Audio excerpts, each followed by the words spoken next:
Il porte toujours un nœud papillon et met en scène son chat Tricotine. Oui, rencontre ce soir avec un maître de conférence en droit privé qui ne se prend pas au sérieux. Il s'appelle Sébastien Canévé, il a 64 ans et il vit à Descartes.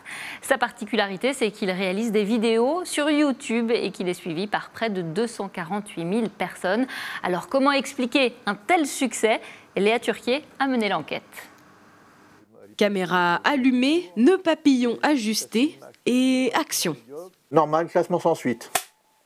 Au lieu de faire des vidéos, l'an dernier, Norman a fait de la garde à vue. Alors que la plupart de ses confrères ont la trentaine, à 64 ans, Sébastien est youtubeur.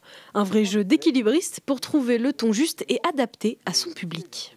Quand on est tout seul, c'est difficile de comprendre les règles du YouTube Game. Maintenant, je les comprends depuis que j'ai rencontré des collègues. Mais au début, on essayait d'improviser et peut-être qu'avec un peu de chance, ça peut marcher. Et puis, apparemment, ça a plu. Ça a plu, et pas qu'un peu. Sur YouTube, la chaîne Vous avez le droit compte près de 245 000 abonnés.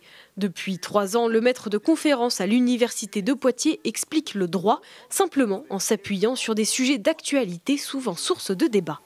Expliquer que le droit, c'est aussi quelque chose qui s'applique de tous les jours et qu'on voit toujours la contrainte côté emmerdant du droit, on ne peut pas faire ci, on ne peut pas faire ça.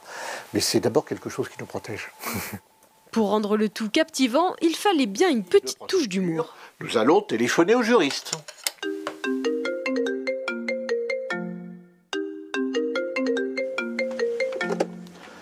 Quoi, maintenant là ?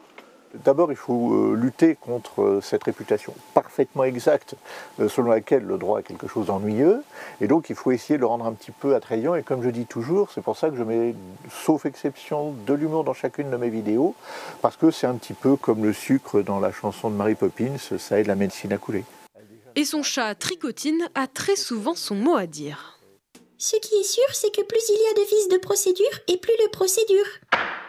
En bonus, depuis le début de l'année, Sébastien est également en live sur la plateforme de streaming Twitch 2 fois par semaine. De quoi faire durer le plaisir, en plus de la vidéo YouTube hebdomadaire.